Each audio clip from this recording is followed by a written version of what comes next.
Welcome, folks. We'll give everyone about 2 minutes to connect to the audio. See a couple of them still connecting, and we'll begin shortly.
We have over 200 participants that have signed up and registered for this event.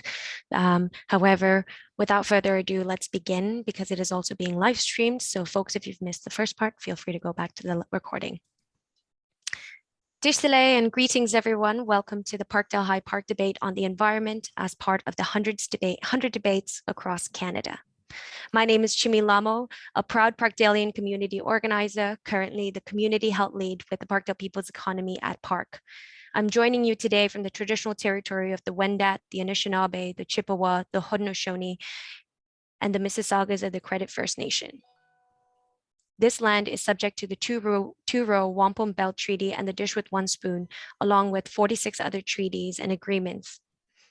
This land is still home to many Indigenous nations across our Turtle Island, including the First Nation, Métis, and Inuit communities. As a Tibetan settler on this Turtle Island, who comes from stolen land that is currently melting 3 times faster than the rest of the world, I understand that I have directly benefited from the colonization and the genocide of the original caretakers of this land. We're all treaty people. Many of us have come here as settlers, immigrants, newcomers in this generation or the generations past. And I think it's important for us to recognize that there is no climate action without Indigenous people. I'm grateful to have the opportunity to work on this land while being mindful of the broken covenants and continue to strive to make this right with the land and with each other. On this note, I would like to pay my respects to the elders of the past and present, of the stewards, of those who've come here forcibly, and to any who may be here with us today, physically, mentally, and spiritually.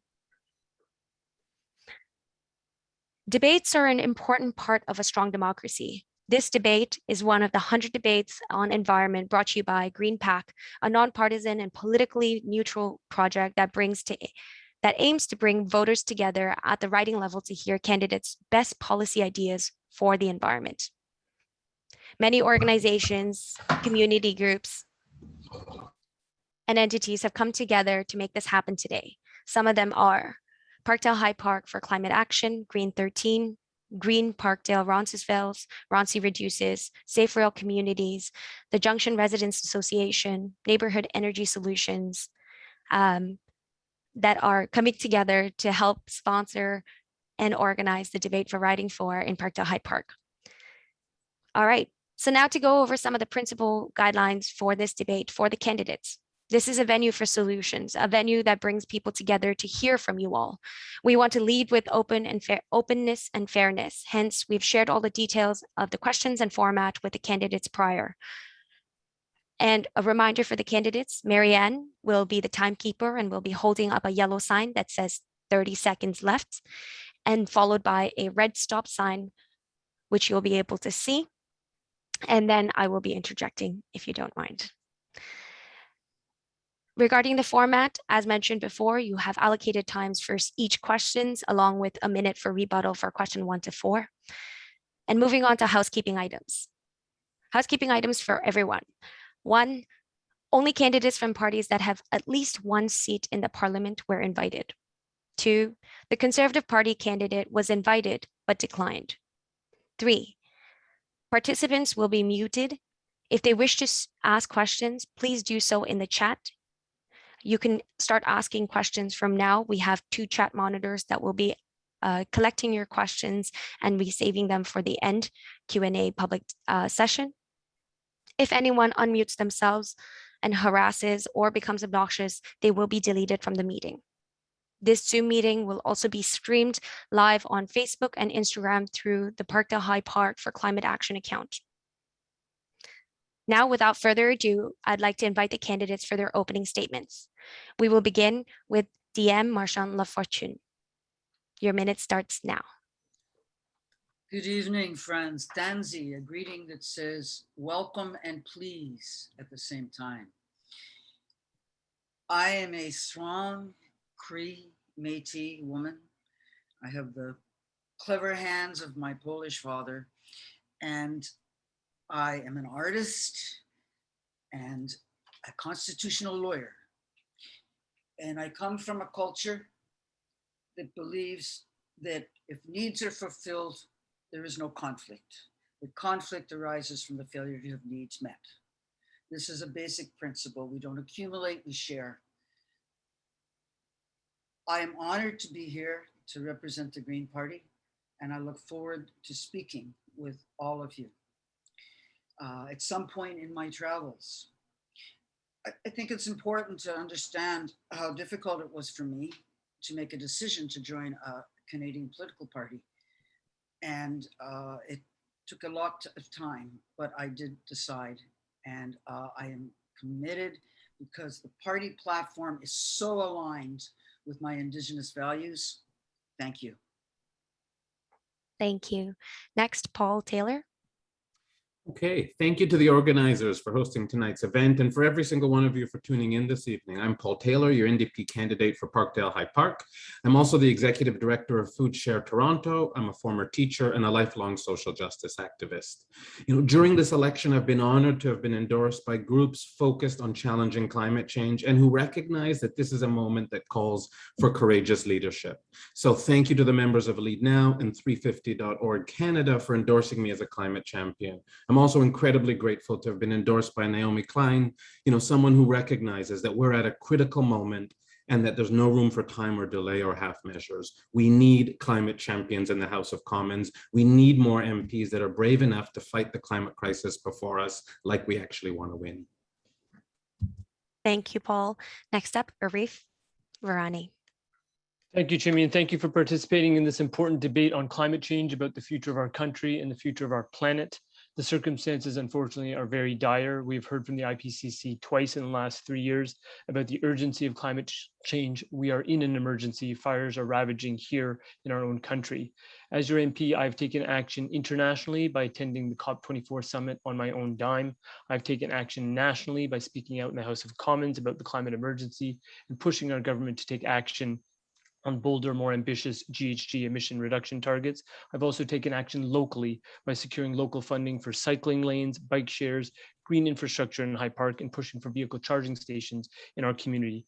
There is much more to do, but I'm confident that the Liberal Party has the strongest plan to combat climate change and to create a cleaner and greener Canada. I'm Arif Virani, and on September 20th, I'm asking for your support. Thank you. Thank you, folks. Question one. Question one is on the global crisis on climate, nature, and the pandemic prevention. COVID-19 has brought to light the links between the climate crisis, the human impact on nature, and the rise of global pandemics. We're asking 3 questions that each deal with immediate measures that the government can take to address these interlinked crises to protect the health of Canadians as we emerge from the worst of this pandemic. Please keep your answer to 3 minutes. Question 1A. I will actually be reading A, B, and C together if that's okay. Will you develop a new and credible plan to halt and reverse nature loss, protect species at risk, and meet Canada's commitment to protect at least 30% of land, fresh water, and ocean by 2030? Will you commit to require all sectors to reduce carbon emissions by 60% by 2030 and make it law? And C, will you push your party's leadership to end all government subsidies for fossil fuels? We'll start this question round with Paul Taylor. Okay. I would say the short answer is an unequivocal yes. But to be honest, I'm not going to need to push my party to get to these commitments. We're already there. There may come a time where I need to push my party in other areas. And if that happens, yes, I'm prepared to do that and all that I can to fight to protect the health of those that call this land home and our environment. Now, the NDP is committed to pursuing a nature conservation agenda, one that's anchored in a commitment to safeguard ecosystems and biodiversity by protecting 30% of our land, our fresh water, and our oceans by 2030. But our plan goes beyond protecting areas like the Greenbelt. That's important, but we want to go beyond that. We want to restore urban biodiversity, which has to include expanding urban national parks and ensuring that things like the Species at Risk Act is consistently enforced. It's also really imperative that we implore an equity lens, a real commitment to reconciliation. So you just have to wait for me to reach it. Okay. For all participants, if you could mute yourself, please, thank you. And tech admin, thank you. Paul, continue, please. Yeah, I'm saying it's also important that we implore an equity lens and a real commitment to reconciliation and the best available science to advance those conservation efforts. The profits of developers or mining or logging corporations should never come before people and planet. So do you want me to, I can answer the other ones as well as part of this, the three that you read? Okay. Yes, please. So I would say yes to the second one around reducing carbon emissions by 60% by 2030. We have to do what the science dictates. We have to ensure that we're keeping our targets to where they need to be to stay under 1.5% of warming as recommended by the IPCC. So to do so, we have to be brave and we have to recognize the need for radical transformation of our economies that drastically reduce emissions.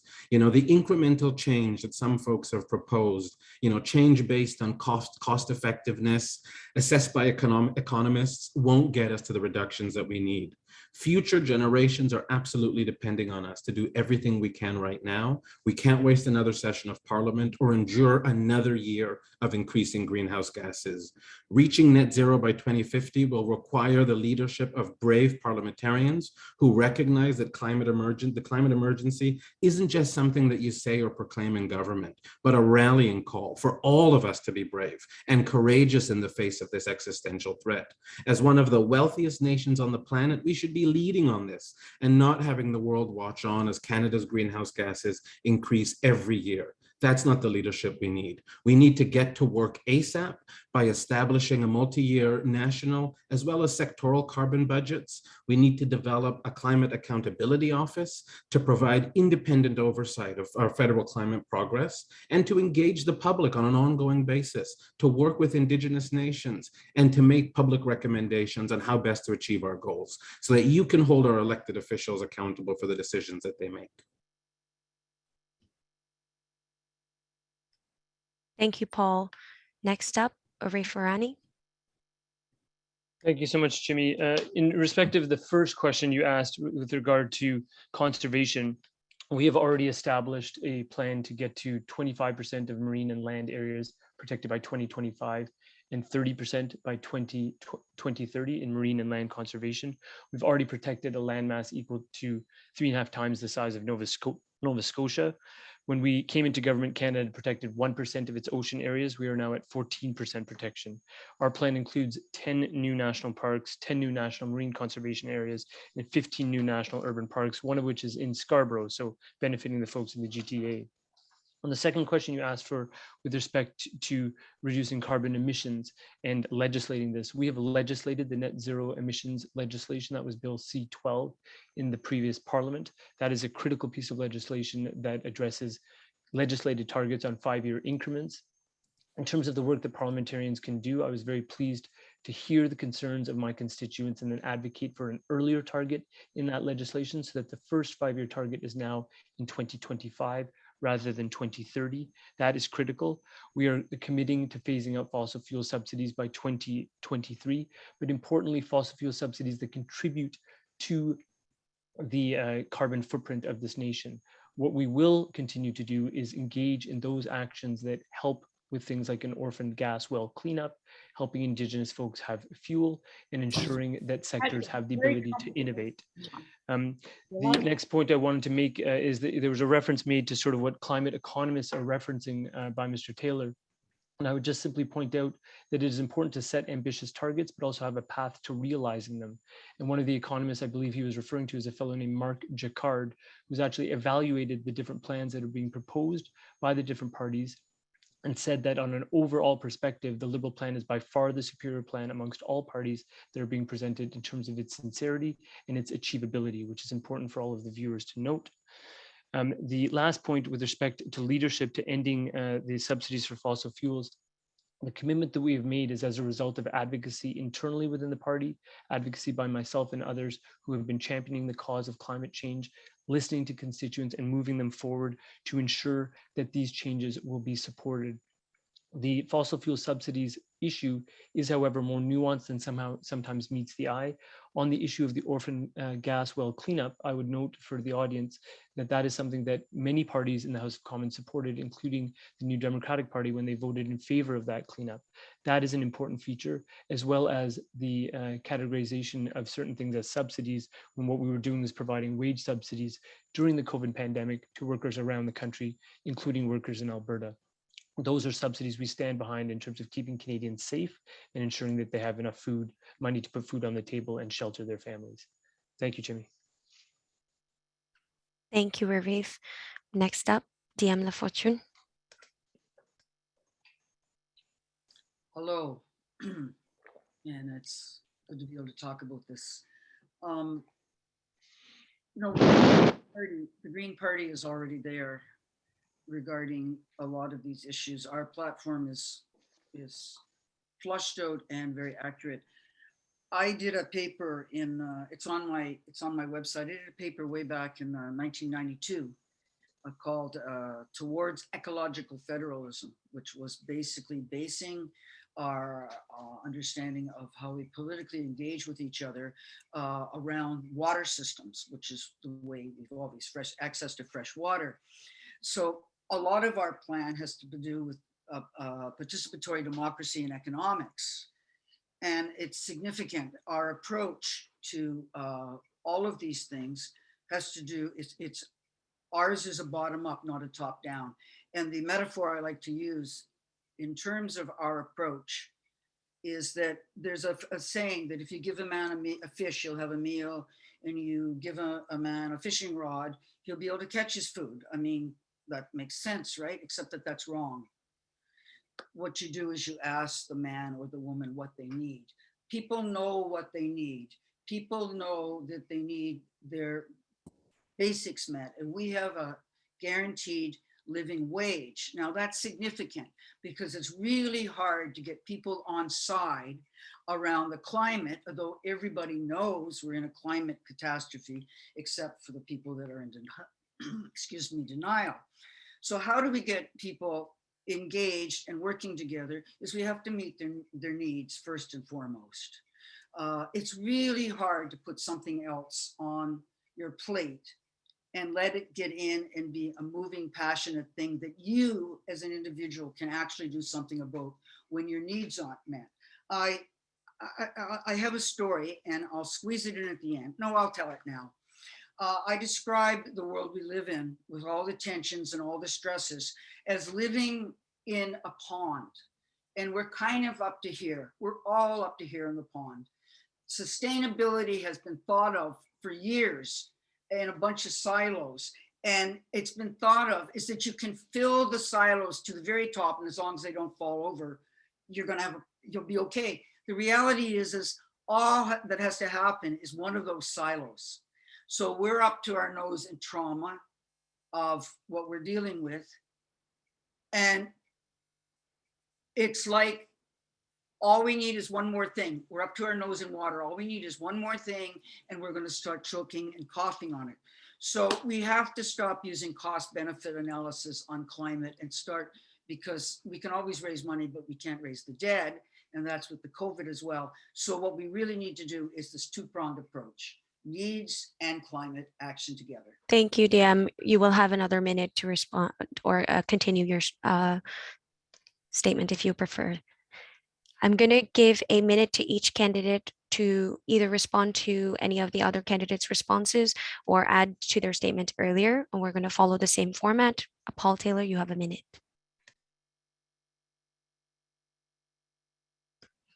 You're on mute. There we go. I'm going to quickly say, I didn't get a chance to say earlier that we would absolutely end fossil fuel subsidies, but I'll be honest and say, I'm more interested in focusing on phasing out oil and gas production. I don't want ending the subsidies to be the victory that we celebrate and convince that that's the thing that that's the end goal. I think it's really important also to ask the question, why is Canada's per capita greenhouse gas emissions greater than the combined total of Italy, France, and the UK? That's not something to be proud of. It's downright embarrassing. Our Prime Minister said that he'd meet the Paris targets. He's missed every single emissions target, even the Harper targets that he sat on until a few weeks before the election was called. He said he'd reduce emissions. He let us down again. Emissions have gone up almost every single year that he's been in office. He promised to make Canada a climate leader. We're not a climate leader. I think folks are tuning in tonight and really care about this issue because they recognize how much of a priority this has to be. They don't want to be let down anymore. Canada should be leading with bold and decisive climate action. Thank you, Paul. Thank you. Arif, you have a minute. Sure, and let's just pick up on that theme of climate leadership. Let's talk about the carbon price that we imposed at heavy political cost in Alberta and Saskatchewan, and the fact that we are doubling down on that carbon price and making it rise by $15 a ton to $170 per ton by 2030, the impact that is having on reducing emissions, the fact that that is a model for the rest of the world that they are looking at, the fact that we implemented an ocean plastic charter that has now been signed on by 27 governments and 70 different organizations and businesses around the planet, the fact that Liberals in this province phased out coal, that we are phasing out coal around this country, which will reduce our carbon footprint. Is there more work to be done? Absolutely, there is more work to be done. What have we done thus far? On that conservation point I raised earlier, we've put $4.6 billion into conservation on a sum total of $100 billion of investments into the environment. That is a record that I'm proud to stand by, and I will continue to work forward for a greener and cleaner planet and a greener and cleaner country. Thank you. Thank you, Arif. DM, you have a minute. Well, one of the things I want to say is, Paul, those are great plans if it was 2010, but we're way ahead of you on that. We can work together and bring everybody up, because getting that far is really important. Let's push it farther together. Arif, you want to talk about, let's talk about climate leadership. Indigenous people are leading on climate initiatives all over the world, in fact. For years, we've been the canaries in the coal mine, and we've been studying, and we have the wisdom and the knowledge from before. But the Liberals, you've been talking about a lot of things for a lot of time, but there's been really no action, and we don't want another 3 or 4 years of nothing happening. We have a fair transition plan so that the people that are going to be losing work because we're transforming our energy sector are going to have a guaranteed minimum income. I crunched some numbers last night. The Liberal government in 2019 spent $798. Okay, I'll get to it. The next step. Thank you, DM. We're moving on to question number 2 on recovery, jobs, racism, and justice. Will you commit to a green and just pandemic recovery? What would you do to address the challenges and barriers faced by community members at the margins of our society that have been disproportionately affected by both the pandemic and our environmental crises? We'll start this off with 3 minutes for Arif. Thank you, Jimmy. This is really an excellent question. We have already committed to and funded a green and just pandemic recovery. We spent $53 billion towards a green recovery from the pandemic. We are funding transit projects to the tune of $12 billion just in the GTA.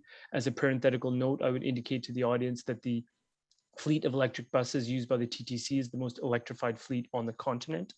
We are funding home retrofits into the tune of $5,000 plus a $600 grant for any evaluation for people that want to change the carbon footprint of their own home. We've recovered 92% of the jobs lost during COVID compared to 75% of recovery in the United States. What we will do as a re-elected government is introduce strengthened legislation to protect our environment, which would be through the Canadian Environmental Protection Act, and recognize for the first time in law a right to a healthy environment, which is critical.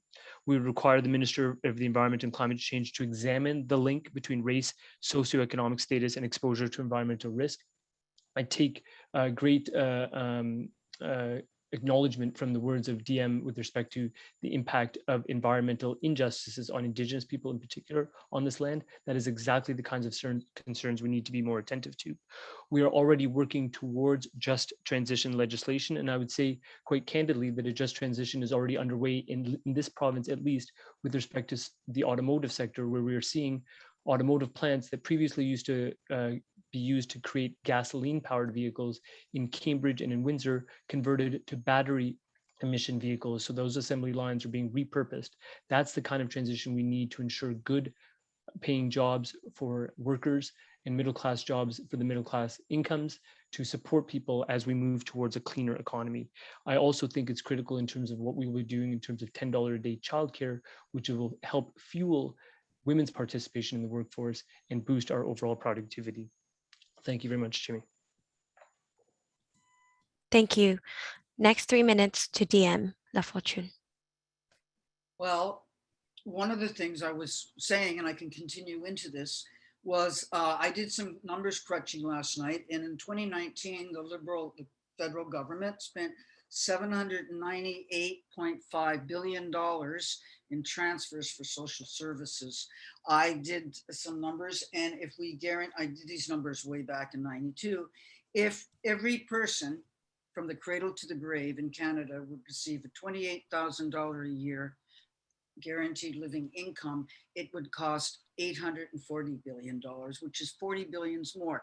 Now, if you tax that back right away to people at who are using 10 marginal rates of the 1972 Income Tax Act, we don't have to reinvent the wheel, it actually comes down to half the cost of providing all those services to give people a guaranteed living income. And I tell you from my own experience, when I retired at 65 to begin a new life as an elder and what I'm doing here, it was the first time I knew I was going to have a guaranteed income. And as a result, I've been able to go out and work and participate in my communities and do things I wasn't able to do. It's very important to understand that what we talk about, if you talk about doing more studies, we don't need any more studies. The studies are there. I was with Chez Soi, which is Homes First. We know Homes First. If people have homes and secure housing, that stress of that not being on them is like off, and they're able to do other things. The science is there already. The creative solutions are there. What's lacking is the political will. I did this huge research paper, and I concluded that what was lacking was political will. We can do everything, anything, if we have political will. Now, COVID, the COVID response. I note that the Liberals paid the CERB vote. Well, for people living with disabilities, for single moms, for people on welfare, if you can pay $2,000 a month, how come we aren't getting at least $2,000 a month when we're on ODSP, when people are on other programs of support? If $2,000 has been determined that that's what people can live on, then we should be able, why aren't we all getting at least that? I just asked that question because, like I said, the fact that our needs aren't met is key and the core aspect that causes us the lateral violence, the infighting, the competition. We aren't built to compete, we're built to be social. Competition comes out of the need to get our needs met. If our needs were met, we'd be cooperative with everything. I come from a culture like that. I can explain it. I understand it. There's an integrity. Thank you. Next, Paul, you have 3 minutes. I'm going to start with saying that I absolutely agree with what DM said. You know, if we had things like a guaranteed livable income in place, you know, we would see a huge transformation in society and we'd have our needs met. And I think in a country as wealthy as this one, that shouldn't be out of the question. Everybody should be able to access the things that they need. You know, the pandemic has highlighted what many of us already knew, that when there are crises, the burden is disproportionately felt by already marginalized groups, particularly folks at various intersecting identities. For example, poor racialized folks who are unable to stay home from work, who worked low-paying jobs with no paid sick days. Those were the groups most impacted by COVID-19. It's also poor and working class people that are struggling the most as a result of climate-induced price hikes in things like affordable food and in particular fresh fruits and vegetables. So to address these glaring inequities, we need to focus both on what the science tells us in terms of addressing the climate and health crises, but also by committing to a recovery that prioritizes maybe even more than a guarantee of a basic income, but a guarantee of a decent quality of life for all. You know, that needs to be the framework for how we recover. And of course, if we keep going along that path, that would include investments in a guarantee of a livable income and the public services that we need. You know, things like childcare, fare free transit, closing the gaps in our healthcare system, and building the affordable housing that we need. And when we say affordable housing, we're talking about responsive funds to do things like supporting neighborhood land trusts, building more co-ops, and rent geared to income housing. We've also got to be honest with ourselves about why these inequities have been allowed to exist for as long as they have. So addressing them has to include a commitment to doing all that we can to dismantle systems of oppression like anti-indigeneity, racism, misogyny, homophobia, transphobia, xenophobia, ageism, and of course, ableism.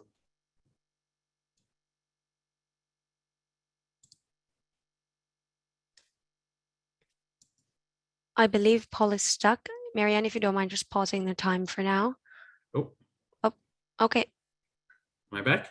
Yep, you're back. Please Okay. continue. Not sure what you last heard.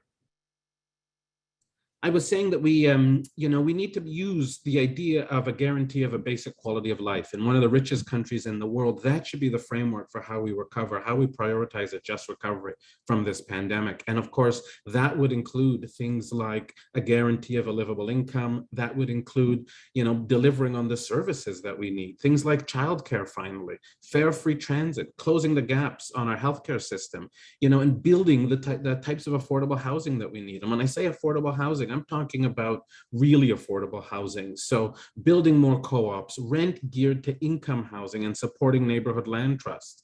And I closed with, we've also got to be really honest about why these inequities have existed and have been allowed to exist for so long. To kind of come up with a bunch of programs without understanding and tackling the underlying issues means that they're likely to reoccur. So we've got to include a commitment to doing things like doing all that we can to dismantle systems of oppression like anti-indigeneity, racism, misogyny, homophobia, transphobia, xenophobia, ageism, and of course, ableism.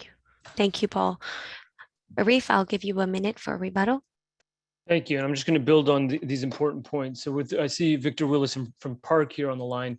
I was pivotal to spearheading the resurrection of the anti-racism strategy to deal with some of the inequities that Paul just mentioned. We announced the launch of that new strategy at Park with Victor about 2 years ago. On the point with respect to childcare, absolutely no quibbling with Paul or DM. We've already signed $10 a day childcare agreements with 8 out of 10 provinces. We're looking forward to making that a truly national program. And on the point with respect to a guaranteed livable income, I would say if you want the liberal perspective on that, look no further than the provincial government of Kathleen Wynne that piloted a universal basic income in parts of this province, which was summarily scrapped by a conservative named Doug Ford. My personal perspective is that CERB is a harbinger of what could be to come, and that guaranteed livable income is critical for addressing people's needs, addressing their anxieties, and curing the inequities that we see in Canada.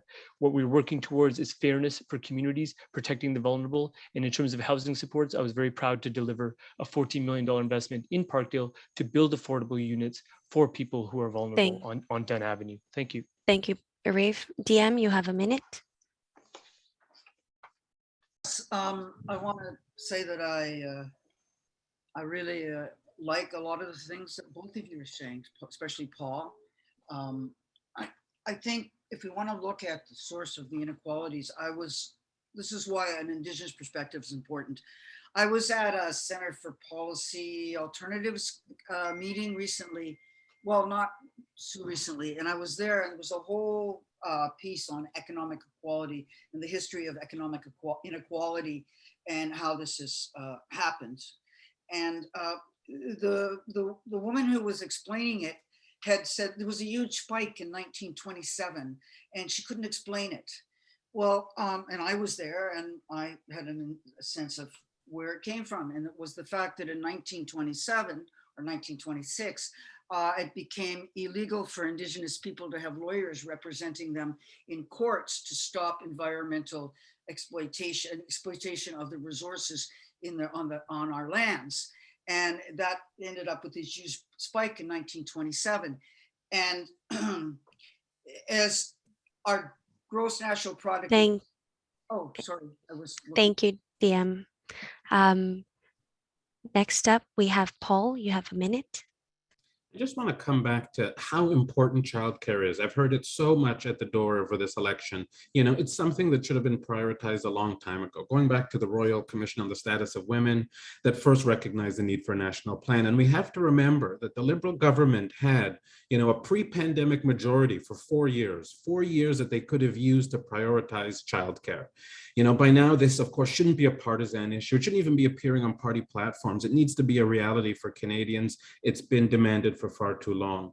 The other thing I'll say, we've heard mention of paid sick days recently as part of a promise from the Liberals. You know, we know how vital paid sick days are in combating this pandemic. Why are we waiting? Why are the Liberals waiting 18 months into the pandemic to offer them as part of an election platform?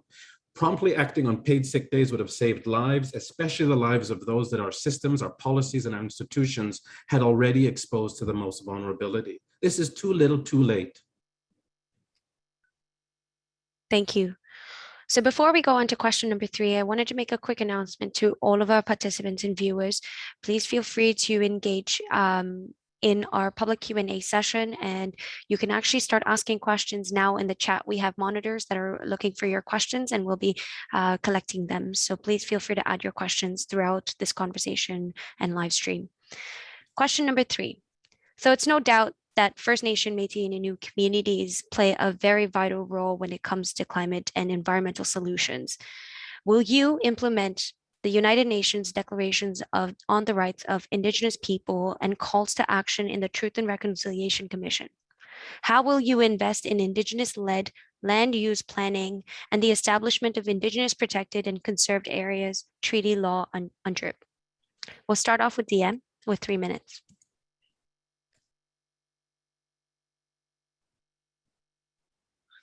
Well, it's already in our platform. I just want to say I was on the floor sitting on my living room floor in 1973 with Elder Vern Harper when the first incident in the Black Hills and Standing Rock, Pine Ridge occurred. And that was, a lot of people don't realize that was to stop uranium mining in the Black Hills. And here we are with Standing Rock just a couple of years ago. It's still ongoing because it's something our people understand is when we meet our needs. And Paul, yes, guaranteed living income is part of the providing for needs. But when I say needs, that's just part of it. I mean, emotionally, spiritually, physically, and mentally. So we're there I'm there as an Indigenous person. I was an external editor of the Royal Commission in 1996 to produce the Truth and Reconciliation Commission report. First of all, drinking water, housing, and environmental stewardship. We don't come and say, what do you want to do? We work together, we invite. We have to be genuine, we have to be trustable. We have to show that we put our money where our mouths are. The Green Party wants a chance to do that because the Liberal Party has had a chance to do that. And we saw nothing really change very much. We still have drinking water orders. You're still fighting us around our children. Under the Canadian human rights case that found that you have to fund us the same in education and everything else as non-Native children. And you're fighting us, spending millions in court fighting us. Our children understand that. Our children will get together. Our children are our future. Adults, we have to grow up. We have to get it. We have to listen to each other. I started talking about that cost benefit analysis and that efficiency. Well, in 1927, what happened when all that mining occurred is those people got really rich without having to pay for anything. It was just basically taken. That's, and as our economy, this growth happens, growth in economy, if it doesn't, they measure growth by, and it's a Pareto efficiency model. It means if you increase growth without hurting anybody, but that equation doesn't take in who you left behind. And you've left a whole lot of people behind because it's not being distributed. And that's where our taxation, fair taxation, and all the other things in our platform that go to equitable existence as a citizen in our society. It's all there. I encourage you to read our platform. I'm not here about facts, and facts are important, yes. Thank you. Thank you, About DM. Next up, Paul, 3 minutes. Okay, I'm going to say, again, I love a lot of what DM's saying. It's time to start living by the spirit of the treaties, mutual respect, mutual protection, and mutual benefit. In partnership with Indigenous peoples, there's no question in my mind that we must prioritize, yes, the full implementation of UNDRIP, as well as the 94 calls to action from the TRC. But we also need to prioritize, the critical 231 calls to justice identified in the final report of the National Inquiry into Missing and Murdered Indigenous Women and Girls. And also, if I've spoken to you on your doorstep, you're likely familiar with my views on the importance of advancing reconciliation. I think this may be on, I think tackling climate change, I really wish these weren't political issues or even up for debate. It's long past time for these kinds of issues to be up for debate. And I think, non-Indigenous people and all the major political parties actually need to commit to moving forward in an honest and good way. The calls are there. We've been graciously given a path forward. It's time to do the work. And when I say do the work, I mean not just the easy stuff, but the real work. There are so many ways that reconciliation and dismantling anti-indigeneity and the protection of the fundamental human rights of First Nations, Inuit and Métis people could have been made so much more of a priority. I think at the very least, the Canadian government has an obligation to ensure that all First Nations, Inuit and Métis people on this land are able to thrive, not just today, but for generations to come. And like DM said, this starts with the basics, like having access to clean drinking water, country foods, traditional medicines, and of course, much needed critical infrastructure and access to things like healthcare, including mental health supports, and something we all need and deserve, safe and secure housing. To go forward in a good way, we have to do more than acknowledging the ongoing harm and genocide perpetuated by the state. We have to stop it. We have to give the so-called crown land back and transfer resources to communities so that they can design and plan for protected areas. So to go forward in a good way, the government has to provide restitution. And for goodness sake, the Canadian government must stop taking Indigenous children to court. The tribunal made their ruling 2 years ago now, and those survivors haven't seen one penny. $40,000 is nowhere near enough, but it's the most that the Human Rights Tribunal could award, and many Indigenous-led groups have applauded the tribunal's ruling. It's time to pay up. It's time to move forward in a good way. Thank you, Paul. Next up, Arif, 3 minutes. Thank you, Chimmy. And let me just start by just explaining to viewers my own experience with reconciliation. It goes back to 2017 when I was acting on your behalf as the Parliamentary Secretary to the Minister of Heritage, who asked me to work on Indigenous language protection. It took me from coast to coast to coast in this country, speaking with First Nations, Inuit and Métis leaders about the importance of language and what language means to one's connection to culture, to people, to community, and to self-esteem. We ended up co-developing a piece of legislation called the Indigenous Languages Act, passing that legislation and funding it to the tune of $350 million. We now have official Indigenous Languages Commissioner, Ron Ignace, whom I consulted with on that original bill. What that taught me as a human rights lawyer who thought he knew a lot about a lot is that you can't sort out many of the issues we've been discussing, such as anti-Black racism, Islamophobia, anti-Semitism, you name it, without dealing with these foundational issues about the legacy of colonialism and racism brought about by European contact on this land. What that has done for me is doubled my fire in terms of doubling down on the need to expedite these TRC calls to action and the MMIWG calls to justice, which Paul rightly raised. Some progress has been made. Apart from that languages legislation, we've passed child welfare legislation, which allows communities to now take jurisdiction over a child who's been put into care, so that that child isn't removed and placed with a white family in some nearby city, but rather remains on reserve with their people speaking their language, etc. Cowessess First Nation recently reached an agreement to access that new child welfare legislation. We've also made changes that address truth and reconciliation in terms of calling for a day of commemoration of Truth and Reconciliation, which will be a statutory holiday on September 30th. But importantly, what we need to do is continue this critical work. There is no sense in having a boil water advisory anywhere on this land. Everyone would agree with that. We've lifted 109 of these. There remain 51, and those 51 need to be erased, and they need to be erased immediately. I'm committed to that work. That work was temporarily interrupted because of the COVID pandemic, but our determination is there to get those done. And I will politely and respectfully disagree with Paul in respect of children and child welfare and the compensation that they have received. We have settled one class action that has been started called Gottfriedson, including a compensation payment for people that suffered physical and sexual abuse, which was higher than what the original claimants asked for. In two other class actions, we have agreed to certify the class, which means we agree that discrimination occurred and the compensation is owed. And what we are doing is working on that quantum of compensation, because he's right, in some cases, $40,000 is not enough. People who have stayed for years in the child welfare system deserve much more. That is what is at issue, and that is what is critical in terms of advancing reconciliation. Tying it back to the environment, DM raised the important point of Indigenous stewardship of the land. We have a stewardship program that we have funded now to the tune of $340 million to capture that Indigenous wisdom and knowledge about how to be better protectors of the land. Thank you, Chair. Thank you. DM, you have a minute. Yes, there's some things being done, but not near as progressive as we are. I guess I encourage you to read our platform. And I'm a little rough. I just had my thyroid removed. I'm sorry. After the apology made by Prime Minister Harper, he canceled the Healing Fund. How come the Liberals didn't come back and bring the Healing Fund back? We've been asking for the Healing Fund. We can heal ourselves. We just don't have the resources to have the people working in the places where we need to be. We can't heal. We need to heal. Like, for example, it cost me $35,000 over a 7-year period.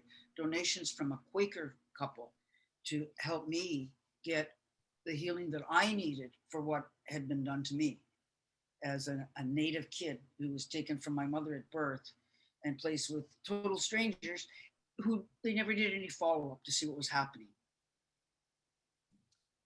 Thank you, DM. Paul, you have a minute. You know, as I was listening to Arif, you know, one of the things that struck me is I started thinking about, you know, if your home needed $1,000 repair done to the roof, and instead what you decided to do was spend $100 a year on repairs, we know what's going to happen. Things are going to get worse year after year, eventually to the point where the house becomes unlivable. And I think this is effectively what the federal government has been doing with infrastructure like housing, water, treatment, power supply infrastructure, roads, schools, and community centers on reserves for generations. You know, that's not a fix, and certainly not how you treat a priority.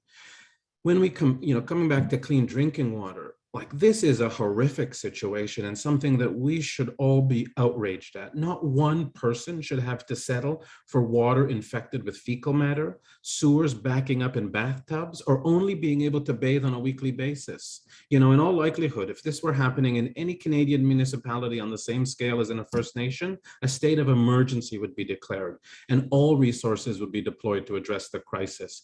Thank you, Paul. Thank you. Thank you. Arif, you have a minute. In terms of the work that needs to be done, I think an important component here is also the education of Indigenous people on this land. What we've done is, for those of in the audience who have read Seven Fallen Feathers by Tanya Talega, one of the important aspects of the trauma experienced by Indigenous people in Ontario was having to leave their communities to attend something as basic as high school, and what happened in Thunder Bay. We've made progress by building 27 new schools on Indigenous reserves around the country, which is important for people being able to be educated in place so that they don't have to leave their communities and have that rupture between themselves and their culture. That is very, very important.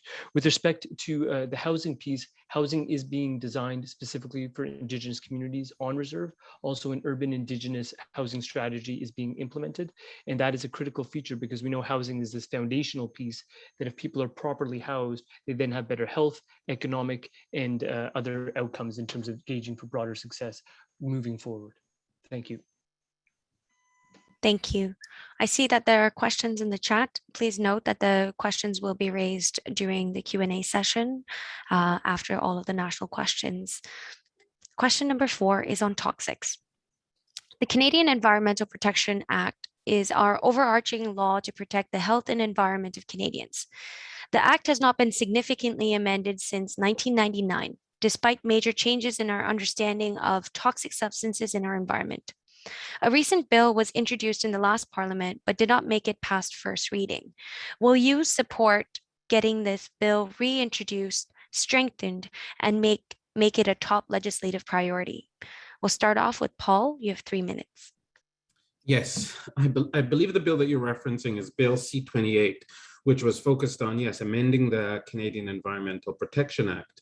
You know, based on what we now know, it's important to expand, of course, and modernize the way we think about, you know, the protections that we need for us and for our natural environment.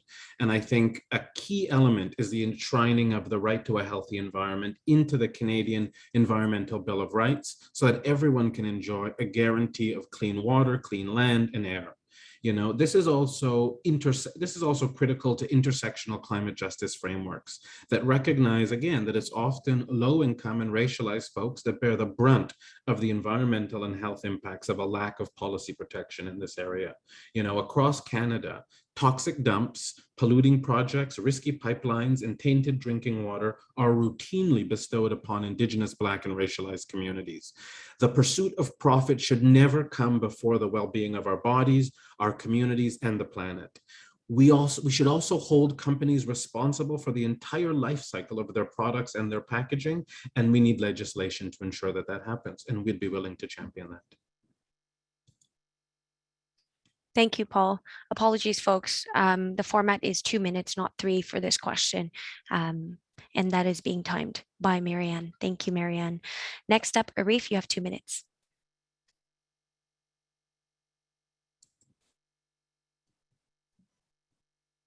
Sorry, Jimmy, can you hear me? Yes. Yes, okay. Thank you. So the answer to this question is absolutely yes. We introduced a bill to strengthen the CEPA that would govern most toxic chemicals.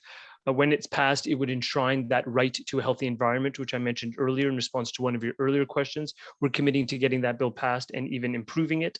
We're also committing to ensuring that consumer products such as cosmetics and cleaning products give people the information they need to understand what is actually in them with better labeling requirements.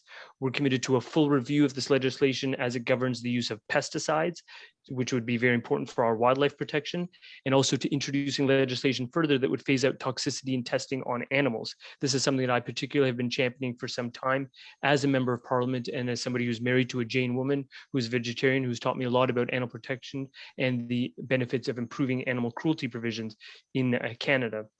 What the Environmental Protection Act bill also proposed to do was to address the protections needed for those who are most vulnerable, including children and people that are living downstream, including Indigenous communities. We know that definitely the people that are exposed to greater environmental hazards are including people who are lower income, Indigenous, and racialized people. Paul has touched on this, I have touched on this, so has DM. This link is clear and needs to be further analyzed and developed so that we can have a more comprehensive approach that addresses systemic racism as it manifests in environmental policy. But another area that we have shown leadership on is using the Environmental Protection Act as a lever to address plastics.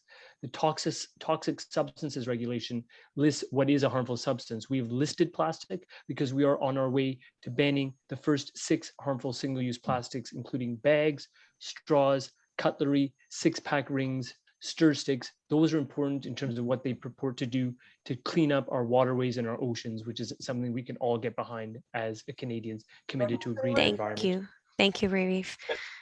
DM, you have 2 minutes. Hi. That is the Canadian Environmental Protection Act. We believe in science in the Green Party.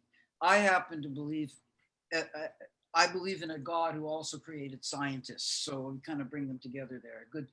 Great scientists don't want to play God. They want to look into the face of God. We're on top of the science. We're committed to the Canadian Environmental Protection Act, but more important, we're into providing the funding to make it enforceable everywhere. And that is something that quite often doesn't happen, is you can have all the niceties and all the political will on paper, but if you don't have the same kind of funding for enforcement, it isn't going to happen. We know that in the city of Toronto. It plays out in the city of Toronto all the time. All kinds of things in the environment are happening in Toronto, cars idling and that. There's nobody to enforce it, so it just keeps going on and on and on. So that is one of the things that's important, the toxins. I was up in Grassy Narrows with Judy. I was up there for 10 days. I've gone up a couple of times where the mercury is. First time I was up there was just a little after around 2010, I guess. And I can understand the effect of this poisoning and not being heard and not people not caring is really it's a very crippling thing to experience. Also, I know myself that I have had to deal with toxins, effects of toxins in food, and I have a couple of allergies. But the reality is it's political will. It all looks good on paper, but is the political will. And the Liberals have had a chance, and we're just somewhat different because we're grassroots. Thank you, DM. You will have another minute to address or continue. So minute for Paul.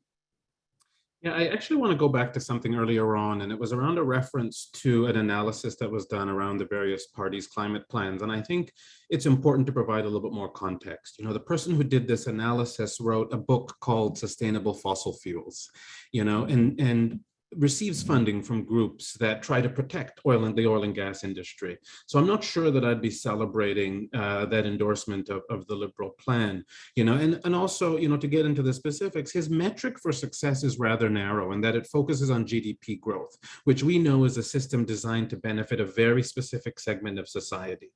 This moment demands that we need solutions that go beyond GDP. If we're going to talk about cost of the economy, we need to also talk about the costs of inaction, which his assessment ignores. There's been a ton written about the cost of inaction, especially to groups that we've talked about a lot tonight that have already been made vulnerable. His assessment, like I say, is not one that I would cling to. What we need in this moment is transformational change, not incremental change, not the status quo. Thank you. Thank you, Paul. Arif, you have a minute. Just for further clarity for all of the viewers, the economist that Paul is referencing and that I've referenced, his name is Mark Jacquard, and I'm going to put this into 60 seconds so people can understand it. The NDP platform is to apply the full aspect of the carbon price to all large emitters, purporting that we don't actually have a carbon price against large emitters. That is false, because we do. It is calibrated based on a sector by sector. And the reason it is calibrated is because there are certain trade exposed sectors such as steel and cement. And what the NDP plan would do, and what Mark Jacquard was emphasizing, is that if you apply the full weight of the carbon price against such sectors, it would drive such manufacturing to places like the United States where there is no carbon price, resulting in a larger number of emissions globally, so not helping the carbon footprint of the planet, and also taking away Canadian jobs. And I believe Paul and I would agree that protecting good middle class unionized Canadian jobs is something that is important, because that's what a just transition is all about. Thus the result of the poor analysis and poor evaluation by Mark Jacquard of the NDP plan. I think the audience should look it up for themselves. Thank you. Thank you, Arif. DM, you have a minute. I want to address something that people haven't addressed yet, and that's consumption. The President Eisenhower's economic advisory said in 1947, after the war, to rebuild was, and we're close to Canada, and Mr.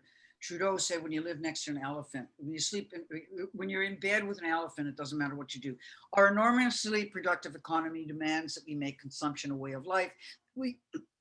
That we convert the buying and use of goods into rituals, that we seek our spiritual satisfaction, our ego satisfaction in consumption. We need things consumed, burned up, replaced, and discarded at an ever accelerating rate. Okay, so this is this need thing. These toxins, these things they put in all these little things, it's all in order to make them more buyable, more sexy for us. So we want them. We've got this in it, we've got that in it. The thing is, we don't need any of that. Why don't we make soap in community from the best ingredients possible? Why aren't we encouraging that? Thank you, DM. Now we're moving forward to the question number 5, our last question from the national round on leadership. It's a short question, so you have only a minute, and it is, will you join the all-party climate caucus to work collaboratively with MPs from all across the aisle on policy solutions? We'll start off with you, Arif. You have a minute. The answer is yes. I'm already a member of that all-party caucus, and I will go further than that and say I will invite more conservatives to join the caucus. I find it troubling that no conservatives participating tonight, and I would agree that climate change is so urgent that it cannot any longer be a partisan issue. In terms of my own personal commitment, I will reiterate that I personally attended the COP24 summit on my own dime to hear about international best practices in the fight against climate change, to learn about what models are working, and to learn from other nations about what they see and would like to emulate here in Canada. That's the kind of leadership we need. That is the kind of leadership I've demonstrated, and working on this in a multi-partisan manner and also a multi-jurisdictional manner is the way forward. I've been very pleased to have meetings with the community when we were able to meet in person with Butila and Gord there, so that we can work at all 3 levels of government to advance this cause forward on issues that are local, such as vehicle charging stations on streets like Roncesvalles where people park on city streets, to issues that are national and even international, such as the price on carbon, the phase out of coal internationally and nationally. Thank you. Thank you. Next up, DM, you have a minute. Absolutely. My whole life I've had to interact with other people. I'm an orphan. My whole life has depended on the goodwill of and caring of strangers that are now friends. In my culture, you're not a leader if you're not also a teacher. The real leader is the one willing to give their knowledge to people and share that knowledge. And that is what I want to bring, is that and my skills as a negotiator and my art skills, because I believe that we can reach people's hearts. There's always a way we can reach into a person's heart and make a connection and see the humanity in them. And that may be touchy-feely, but you know what, I'm really interested in how so many people started as dependent, little tiny babies, dependent on the altruism of their mother. What shifted that so they're fighting with each other and willing to go to war? That's been an interest of mine my whole life. And I bring all the work in that to that. And thank you, DM. Paul, you have a minute. Yes, I too, of course I would. You know, tackling climate change is something that I care deeply about, something that we should all care deeply about. You know, and I think people across this land deserve to have leaders that are willing to put politics aside and do all that we collectively can to tackle the threat that is climate change. You know, we not only need to work collaboratively, I think we also need to work differently. We need to, like I've said before, prioritize equity, as well as the available science. And I think one thing that's critical is a belief that better is truly possible if we're ever going to advance the kind of significant changes that are desperately needed. Thank you, Paul.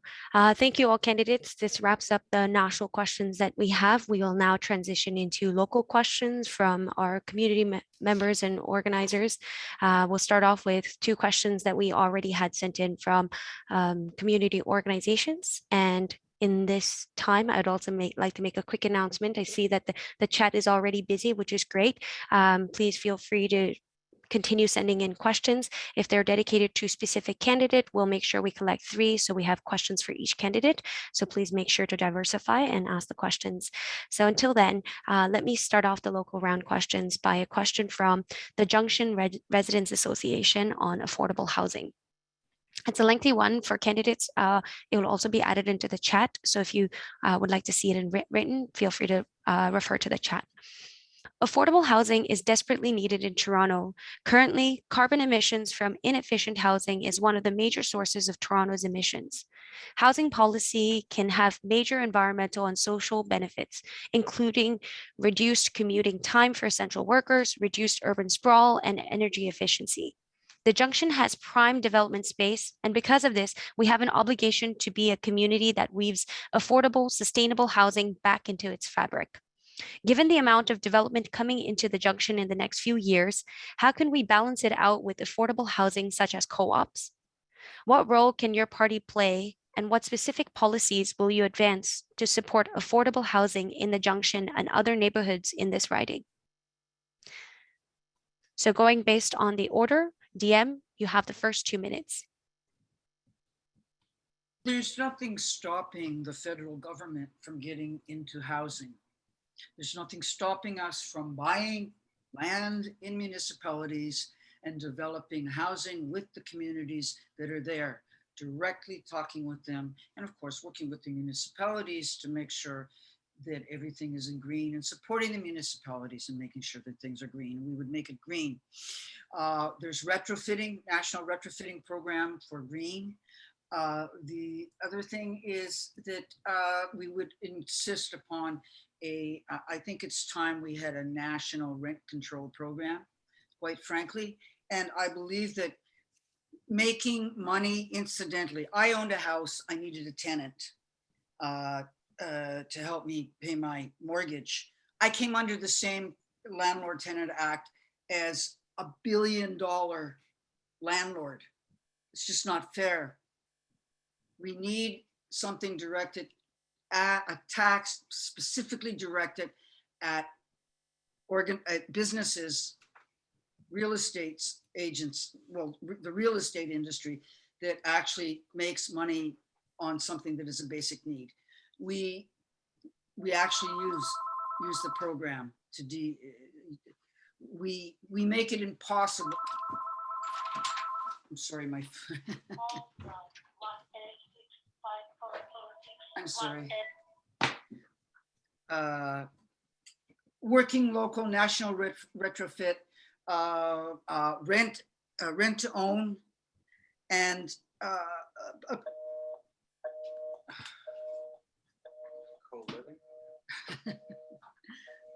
little distracting.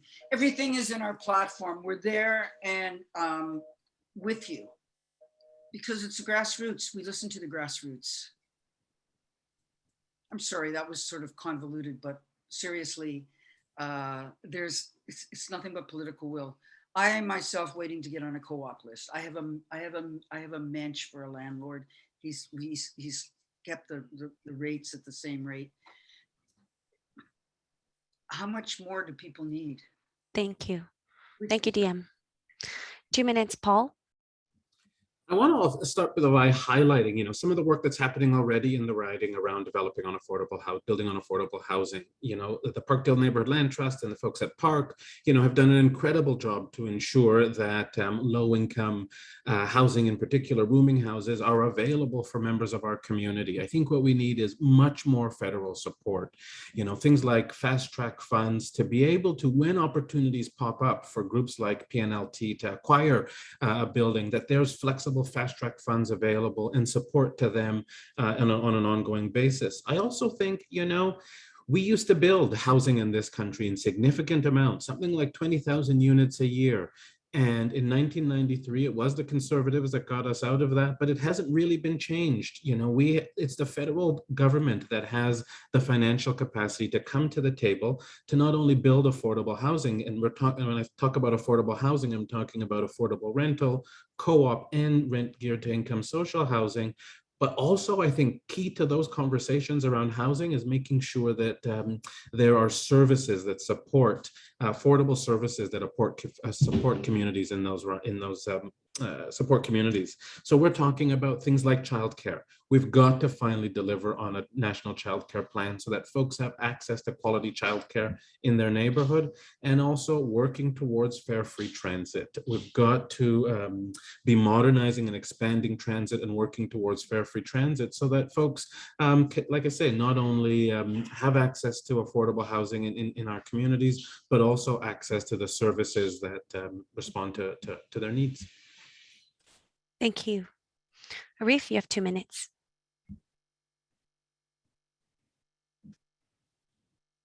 Thank you, Chimi. So in terms of this issue and the question that was raised, I actually met with Vera and a few others in the Junction on this very issue just a couple of days back.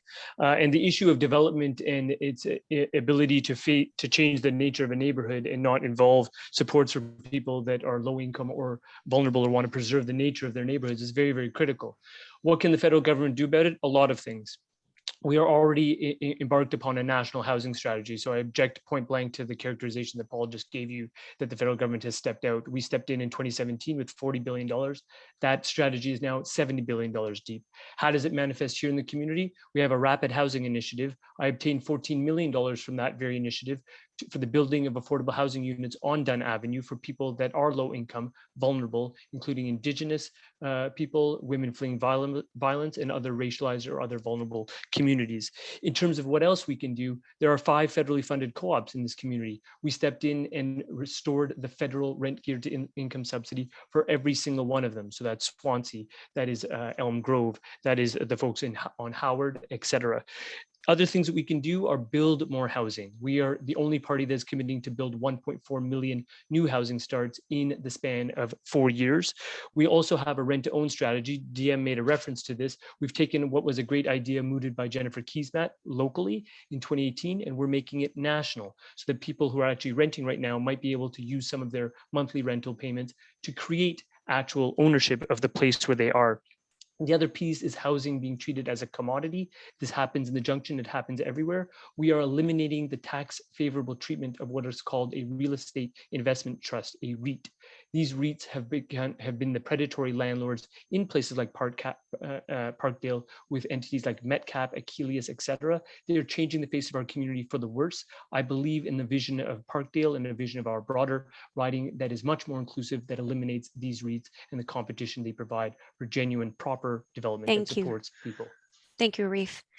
We'll transition into our second local question from Safe Rail Communities, and it will be typed into the chat as well for our candidates. Over the past few months, a number of Junction residents have expressed their concern about an increase in noise and diesel fumes related to CP rail operations. The response from CP so far has been disappointing, to say the least. While we understand the importance of railway transportation to our economy, we strongly believe that CP has a responsibility to the communities they operate in. Every effort to mitigate the impacts to the quality of life of residents who live along the rail corridor must be implemented. What will you do specifically in your first 90 days to address our concerns and support our community? We'll start this off with Paul for 2 minutes. Oh, you're on mute, Paul. Sorry, thank you. You know, I'll say very briefly, I've heard a number of concerns around this. And folks, I heard these same concerns in 2019. I heard these concerns even spending time with my neighbors and folks in the community even prior to that. You know, I think there's a lot that needs to happen. The noise, the diesel, you know, we were once promised that that would be electrified and that federal funds would support that. That has failed to materialize. We were once promised that the Pearson Express would be electrified. That has failed to materialize. So that would be one of the things that I would absolutely be fighting for, and ensuring that those that live the closest, again, we have protections in place to ensure that the health impacts are mitigated and the costs of those are borne not by the individuals who are most affected. Thank you, Paul. Next, Arif, you have 2 minutes. Thank you very much, Jimmy. And thanks for this question from Safe Rail and the previous question from the JRA. I know Eleni is on the line, and her colleagues have done incredible work with respect to Safe Rail. And I've toured the tracks with them, walking around through the Junction community around Mariah and Vine, and really seeing and trying to understand what the experiences of the residents and how we can assist at the federal level. Obviously, the railway lands is classic federal jurisdiction. CP is a federal corporation that is squarely within the bailiwick of the federal government. And what I would do is what I have continued to do for the last 6 years: listen attentively to Safe Rail communities, advocate on their behalf at the federal level, advocate with the Minister of Transport in terms of the importance of rail safety generally, but also rail responsibility on the part of companies in respect of noise, fumes, things that are affecting the residents of my community. This is what all of us do along this entire railway corridor. We are bounded by railways both on the northern boundary and as well on the eastern side with the UPX line. This is a critical issue that needs to be addressed, needs to be further advanced. And I believe firmly in a more stringent regulatory model and also attaching further liability to CP by way of government regulation, so that CP understands that this acting and behavior that doesn't accommodate the needs of residents is no longer countenanced. That is my job as an MP in this area, and that is something that I firmly believe in, including the incredible work being done by Safe Rail. Thank you. Thank you, Arif. DM, you have 2 minutes. Well, I'm one of those people complaining about that, because when I'm sitting in my living room or in my bed and those trains go by, I can feel them rattle and I can smell them. I'm right down at the lake.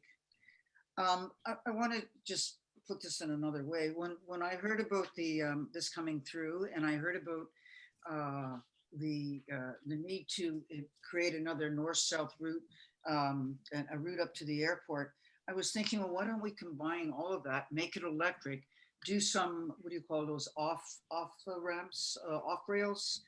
What do you call them? The sidings, when you go off the rail, and that we should double up. Why do we need to have all these rails?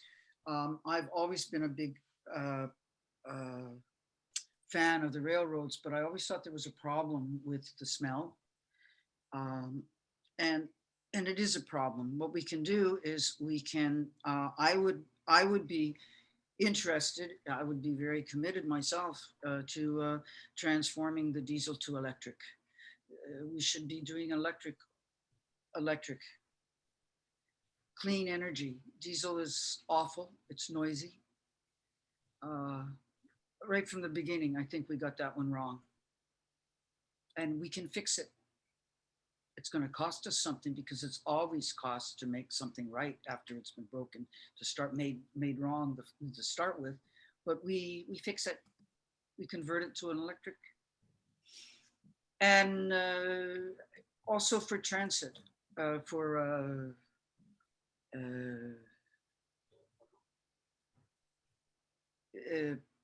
stuff, manufacturing. Sorry, I can't think of the word. Story. Not just for people, but for transportation of goods and services, goods as well. Everything could be electric. There's no reason it's not electric. Thank you, DM. All right, folks. Now we're picking up some of the questions from the chat. There were a lot of good questions and comments that were made. We'll also make the chat available to the candidates after our live debate session. So if you want to hear some of the feedback from our participants today, we'll make that public for you folks. However, we have picked a few questions that are applicable to all candidates. And so we'll give you a minute each, and we'll continue with the round that we have been following since time. So question 1 is on food waste. From devastating animal agriculture practices to Canada being the 8th worst producer of food waste in the OECD, Organization for Economic Cooperation and Development, our food systems both contribute greatly to greenhouse gas emissions and leave approximately 1 in 5 households in Toronto food insecure. How do you propose to modify our food systems and engage Canadians in that process to both save the planet and ensure everyone has dignified access to nutritional food? The question will also be sent to you folks in the chat, and the order is such that Arif, you have 2 minutes to start off. Thank you, Jimmy, and thank you to the audience for this really important question. In respect of food insecurity and food waste, I mean, this has to be tackled from multiple different levels. The first is starting with changing the Canada Food Guide and ensuring that people understand the importance of where they're getting their food, including reducing the carbon footprint of where that food comes from. One of the most popular things we did was actually amend the Canada Food Guide to take out a simple depiction of sort of beef and poultry in the protein section to include dal and pulses and lentils, etc., because we know that agriculture is a gigantic contributor to greenhouse gas emissions, particularly methane from cow farming, and reducing those methane emissions can have a very significant impact on Canada's carbon footprint as well as the world's. So that's the first point. The second point is getting behind local ideas. There's an incredible organization in the community called Feed It Forward that does incredible work on salvaging food that would otherwise be wasted, turning it into food that is beautiful creations by Chef Jagger Gordon, and ensuring that people can have access to it at either a very low amount of money or absolutely free. It's all based on a pay what you can model. Other things that we are doing with respect to food is that we are going to be creating a no waste food fund to help build a circular food economy. That is part of our platform that is available online. And we've already invested $20 million into a food security challenge to prompt community activism in this area, but right around the country on the issue of reducing food waste. This is really something critical because it really begs the question about how much we're going to practice what we preach with respect to what we're trying to do on reducing our carbon footprint. We got to understand that things like achieving and obtaining your food and your local produce locally, as opposed to getting things that may come from Costa Rica or somewhere in the Caribbean or some other part of the planet, has a dramatic impact on one's carbon footprint. Those are the kinds of initiatives in education we need. Those are the kinds of initiatives in education that I'm committed to, and what we are funding as a government going forward to ensure that food waste is reduced so that the actual amount of food consumed is minimized. Thank you, Julie. Thank you, Raif. DM, you have 2 minutes to address the question. Well, to begin with, I was a chef for many, many years. And one of the things that I was really upset about and why I actually left was the proportions that people are serving in restaurants. That's where a lot of the food waste is coming. And the program that Arif mentioned, I love that program. We should have more of those. It's unfortunate that we actually even have to have that. The reality is there's too much stuff that's being sold that is it's packaging over packaging. But for really, let's think about urban agriculture. In Havana, there are over 480,000 people employed in growing their own food in the heart of the city. In my paper, I described and when you grow your own food, you have a lot more respect for your food. You have a different attitude towards your food. In that paper I wrote, I talked about having greenhouses in the city, where the community greenhouses, where we have fresh vegetables all year, lettuces and that all year long, and that we compost right in our yards. I started a thing in my neighborhood, on my street. I started growing vegetables on my front lawn, and people were kind of like, and then the next kind of like, and then the next year, everybody was growing vegetables on the front lawn. And the thing is and there's a community garden I'm involved with across the street. The reality is that we used to produce in Canada 70% of our own food and only import 30. Now that was in the 50s, I think, and now that's completely flipped. Why are we buying things from California? Why are we buying this from that? And why are we doing it here? It's because the energy industry, the carbon industry, has a big interest in us shipping things because they make money off it. So the idea of a local sustainable economy is foremost on the platform of the Green Party. Oh, and what we're doing is creating a space where people themselves. Thank you, DM. No worries. Paul, you have 2 minutes to address the question. Certainly, there are a couple of things I want to touch upon. And, I think it's really important not to conflate the issue of food waste and food insecurity. These kinds of interventions, these kinds of schemes, I worry that they will tell people that, it's okay to treat low-income people like compost bins. I think the issue is that we've made food a commodity. At one point in 1976, the federal government declares food as a right. but yet also it's a commodity. So our ability to access it is based on how much money we have. So I think food waste and tackling food waste is one conversation.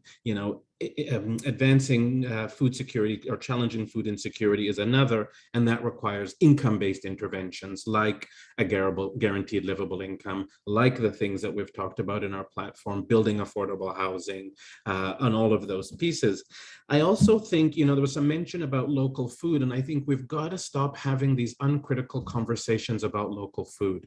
Yes, we're not, if we're buying local food, yes, we're not flying food in thousands of miles, but often the people producing that local food, and I think Arif knows this well, the people producing this local food are migrant agricultural workers quite often, who are flown thousands of miles and often treated quite poorly, and allowed to be treated poorly through public policy.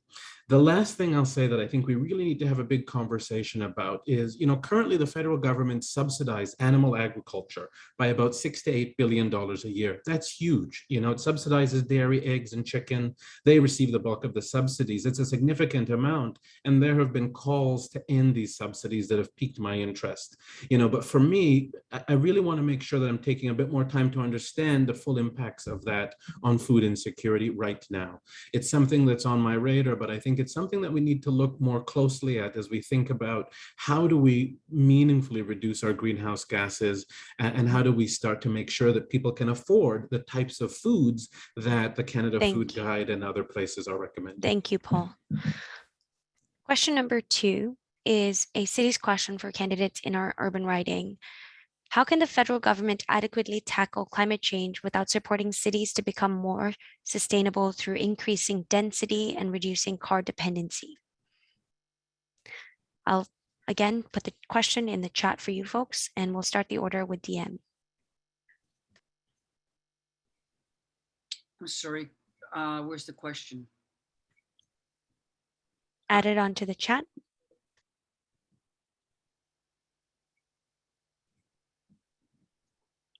Well, we start with recognizing it as an issue, and we work directly with the municipalities to build public transit, sustainable public transit. I actually thought about digging up all the roads, and we grow fields, we grow food in the roads. And having cars as more electric cars. I'm sorry, this is a question that is like, I have a minute, right? And I have a whole paper. I have 2 minutes. The paper isn't any shorter and the notes aren't any shorter. The federal government can do it if it wants to do it, and we want to do it. It's as simple as that. Read our platform. It just came out. It's very similar to the other one. We support anything that, well, I can't say that. We support municipalities turning green, funding them, providing with the skills they need, bringing people together. Paul's had some great answers, by the way. I agree. I want to say that I do agree that we can't treat poor people like they can have our garbage. I didn't mean that. I was thinking of Second Harvest, actually. Which I go to sometimes. I don't have anything more to say to that. It's all about political will, and it's all in our platform. And if we engage people, it's like I said to Herb George when he got self-government. He said, I have self-government and I don't know what to do. It's scary. I said, you don't need to know what to do. You have to create a structure so that people can participate. And from then the answers will come. The answers are out there for all of this. People know what they need. We have to listen. And if we listen and work with people. Thank you. Where our mouths are. Thank you, DM. Next, Paul, you have 2 minutes. Probably not supposed to say this, but I say a lot of things I'm not supposed to say. DM, I could listen to you for hours. You know, your thoughtfulness and your passion that you bring to this conversation, I really appreciate. So, you know, after this, maybe after September 20th, when we're less busy, I'd love to connect with you. And I'd also love to continue to talk and have conversations about whatever we're doing, wherever we are, how we can continue to advance, you know, the types of things that we've both identified, I think, are priorities. I think there are a couple things that are available to the federal government. So the federal government could amend two things: amend Canada's building code to ensure that all new buildings that are constructed are green. I think also, you know, going back to DM's point, I think earlier, is making significant investments in not just capital around transit for nice ribbon cutting projects, but ongoing operating funding, because we, you know, so much of the revenue for, you know, things like the TTC depends on the fares that are paid at the fare box. If we can reduce the dependency on fares and work towards fare-free transit, we make transit a much more appealing option for folks. So not only should we be working towards fare-free transit, but we should also be modernizing and expanding transit and working with municipalities across the country to do that. Thank you. Arif, 2 minutes. Thanks, Jimmy. So this is an excellent question, and it relates to really what's been a struggle over the past, at least since 2018, in terms of dealing with different levels of government. We've actually been working very strategically and very efficaciously to actually leapfrog a fairly intransigent provincial government to deliver supports directly to municipalities. So in the context of our riding, that means working directly with Toronto to deliver funds under what's called the Low Carbon Economy Fund. How does that materialize on the ground? Things like the 9 or 10 new bike share stations you see in the community, those are federally funded. Things like attaching and extending the west side railpath cycling lane and connecting it to the Martin Goodman Trail on the waterfront, that is $3 million of federal funding under active transport. The extension of the Bloor Street bike path, that is also federal funding that facilitates initiatives being taken by our city council. I firmly believe in things like protecting our green belt. I firmly believe that we need to build our cities and make them more livable, including supporting transit. And to pick up on what Paul was mentioning, many of those things have already actually been done. Not only have we dedicated $12 billion to transit for the entire GTA, but we already have committed a permanent transit fund of $3 billion to fund transit on an ongoing basis annually around the country. That is exactly what we need if we're going to reduce our carbon footprint and make our cities more livable. In terms of the Canada Building Code, that is something that we have committed to already. That is underway. We have jurisdiction over federal property on federal lands, and we can only lead by example in that regard with respect to provincial or municipal building codes. The municipal ones have been improving. The provincial ones not so much so because of intransigence on the part of the Ford government. So those are how we can deliver funds to support livable communities, to address the over-dependency on cars, and to move that away towards more active transport, such as biking, walking, and jogging. Thank you very much. Thank you. The next set of questions, I have 2 sets of questions, and it's under the topic of net zero. So the first part I will ask, and you folks will have a minute to address this question. And if you don't mind, I will give you 2 minutes to follow up with the next question, which is also on the topic of net zero. So first question is, what are the candidates' views on quote unquote, net zero unquote? Do you believe in net zero oil and gas? And do we need to get to real zero? Paul, you have a minute to address this question. Yes, we need to do everything that we can to get to actual zero. You know, the more we continue, like I said, to invest in oil and gas, to build oil and gas infrastructure, the more we know that harm is continues to be caused to the planet. So I think we have an obligation to future generations to really be bold and do everything we absolutely can to advance the transformation that's needed, that this moment requires. So I think, yes, we need to be working towards zero as best as we possibly can. Thank you. Arif, you have a minute.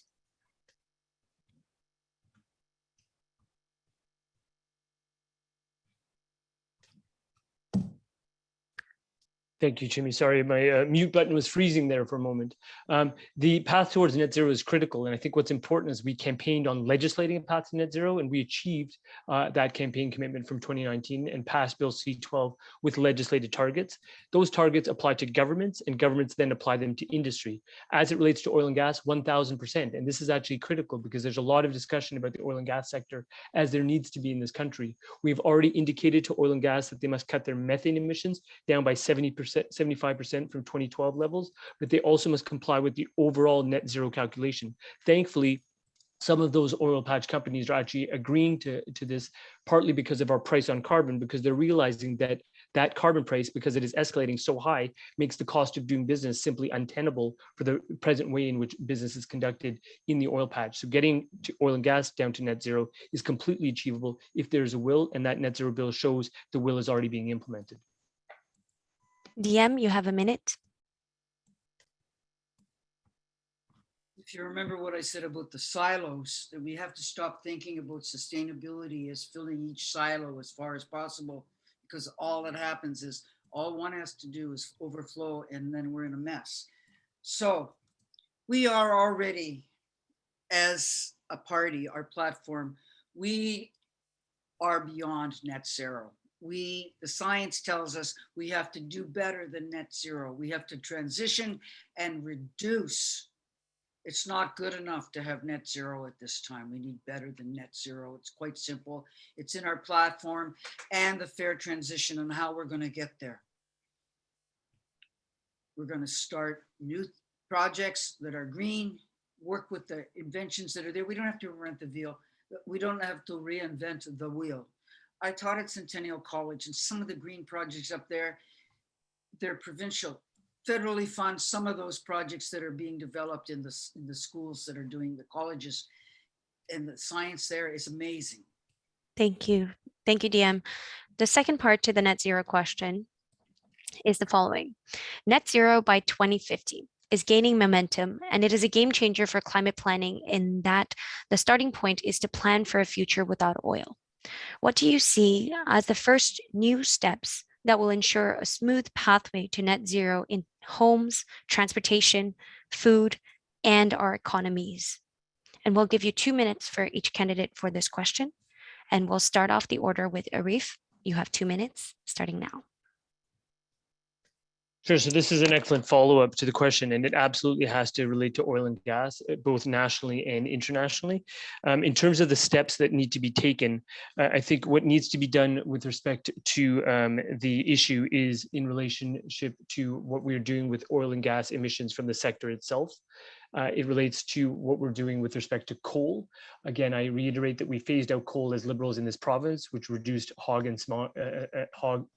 smog days and haze days down to zero under the Liberal watch under McGuinty and Kathleen Wynne. We're taking that nationally. We're also encouraging international actors, including China and India, to get rid of coal. That is a long haul process, but we are committed to that. We are also ensuring that transit and transportation is funded. I mentioned the $15 billion committed generally, 12 billion of which is just to the GTHA, and 3 billion of which is on a permanent funding basis going forward to commit to transit.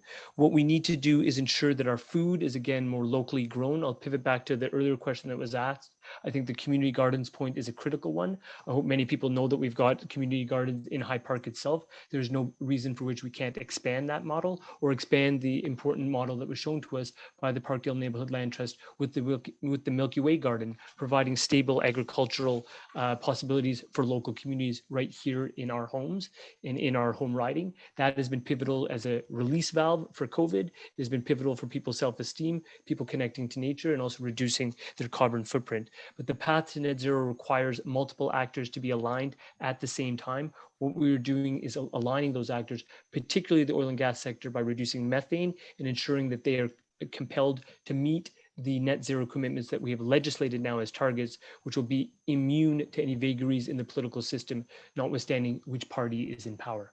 Thank you. Thank you, Arif. Next is DM. You have 2 minutes. Hi. So I want to go back to a theme that I'm doing here. People's needs aren't met, they have a hole. When they have a hole, it's hard to be grateful for the gifts that they have. When you can't be grateful for your own gifts, it's hard to be grateful for other people's gifts. The opposite of gratitude is envy. The children of envy are jealousy, competition, and resentment. When you feel that, people can hear each other. And when we can hear each other, we can move together. And how we move together is all in our platform: investment, education, and meeting people's needs. We do them all at the same time. We meet them all at the same time, because it's a lot easier to sit down and talk to somebody and have a conversation and work with somebody you might not disagree, might not agree with, when you're both you both are fed, watered, you got a roof over your head, and your children are getting good education, you're getting health care, you've got a universal dental plan and universal pharmacare, national plans. It's so simple. It's all so simple. It's just political will. And people are scared of giving up what they have. And it's okay. How much do you really need? Or is it something you like and want? That's something everybody needs to think about. So we need to think about that, people. Everybody. Do you really need another car? Thank you. I got 30 seconds. Yes, you do. Please do. Sorry. Do we really need to keep up? You know, here's a perfect example. I pray for Donald Trump. You know why I pray for Donald Trump? He must have a really big hole in him to have all he has and still need more, or think he needs more. So he's out of balance. In some way, we all are.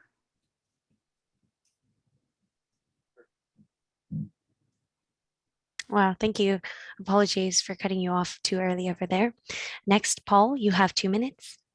Yeah, I think there are a couple key things that we need as part of our journey to get there. The first thing is establishing a climate bank to invest in fighting the climate emergency. I think we also need to ensure that we have a carbon budget, both a national carbon budget and also a sectoral carbon budget, so that we could be collectively working together to ensure that we're all working to reduce greenhouse gases. And, as I mentioned before, the fact that we've had, the last 6 years, we've seen greenhouse gases, and that's, the most important thing that we've got to be measuring here, that we've seen greenhouse gases increase every single year, is incredibly frightening. It's incredibly daunting. We're not going in the right direction.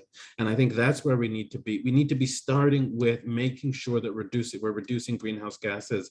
So one of the things that I think is going to be key to that is a climate accountability office. So an independent body that reports out to Canadians on the types of things that recommendations on what kinds of things the government could be doing to further reduce GHGs, but also reports out on the government's progress. And then again, is an independent body that's able to do that and provide that key function. We've of course got to look at homes and ensuring that we're providing more of an incentive to retrofit all of the homes across this country.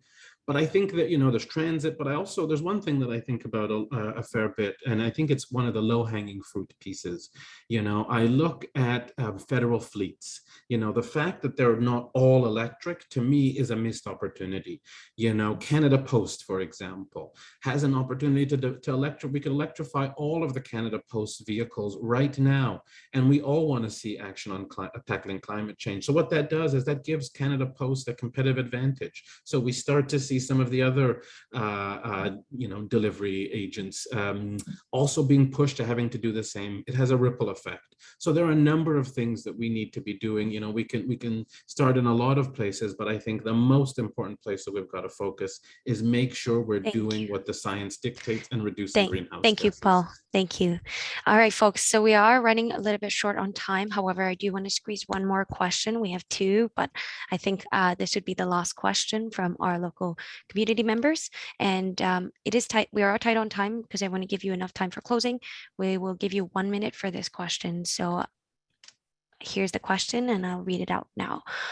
Toronto is experiencing increasing scarcity of green spaces, especially nature parks such as High Park.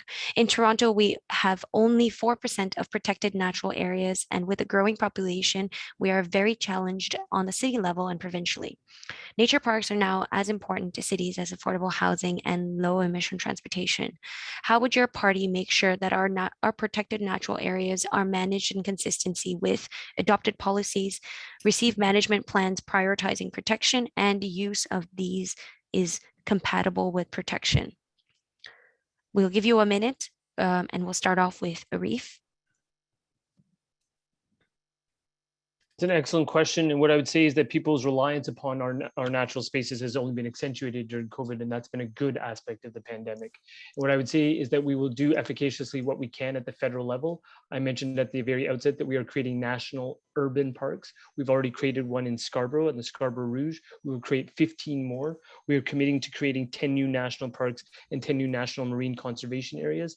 Our conservation investments are unprecedented to the tune of over $4 billion.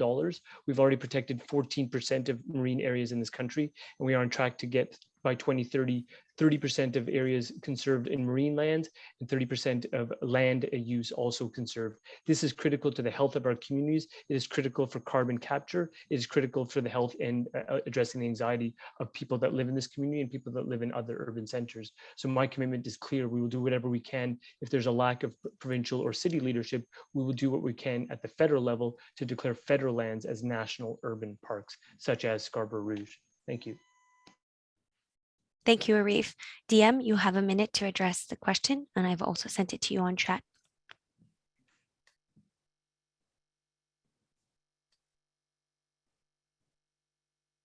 When I was a kid, the Golden Horseshoe was the Golden Horseshoe because of it being the bread basket or the fruit basket of Canada, really, and the Okanagan up there.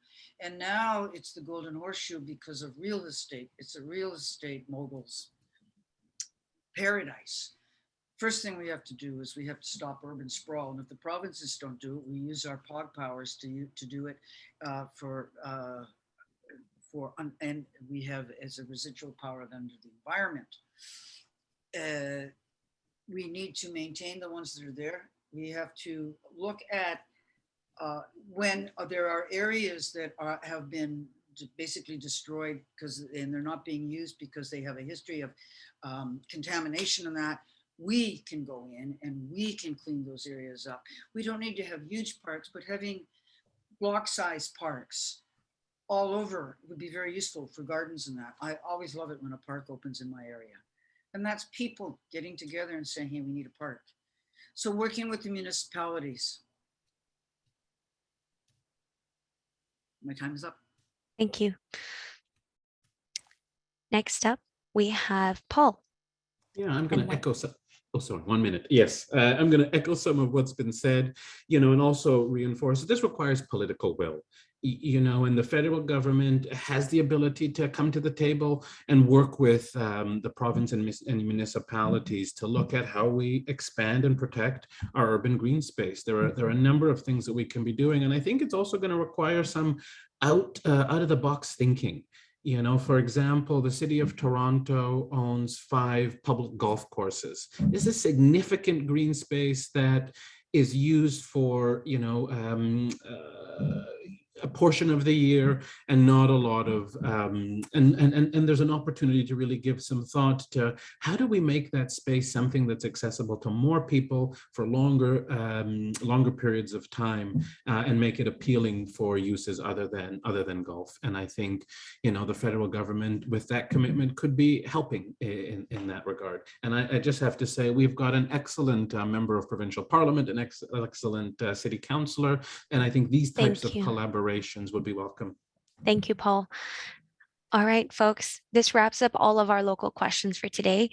Thank you, everyone, for the participants who have sent us amazing questions and comments. Again, we will make them available and accessible to the candidates for moving forward. And now we're moving towards our closing remarks. We'll give each candidate 2 minutes each, and we'll start off with DM, 2 minutes for closing remarks. Well, I want to thank everybody and I want to thank the organizations that brought this together. It's a very important thing that we talk about this, that we open up the dialogue. Closing remarks is all three of us have said it's political will. Who has the political will? Who's got the running history of showing that they have the political will all the way on all the issues, especially Indigenous issues, especially those most vulnerable, because how we judge a society is how we treat our most vulnerable. And we're not doing a real good job. The reason we are still around as peoples is because that has been the plank of our existence, honoring and respecting everything, every entity. And then we have our grandmothers leading us, humility, patience, honesty, courage, generosity, kindness, gratitude. And from that comes a truth. And when we live that way with each other and honor the fact that everybody here has got some story, and we approach people that way as people that we want to have relationship with, because that's what it's all about, building relationships. And we as a party feel very strongly that our platform is the kind of platform that meeting needs and the environment at the same time is the kind of thing that will provide a space for us to develop relationships with each other. From that and understanding these many truths, we will grow a wisdom. That is the wisdom of how in a different way we can interact and engage with each other.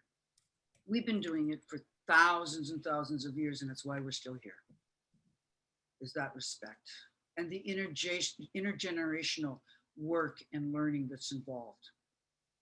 I have a whole take on childcare that's very different than everybody else's. And I believe that we do need childcare. And if you want to hear about that, check in with me. Thank you.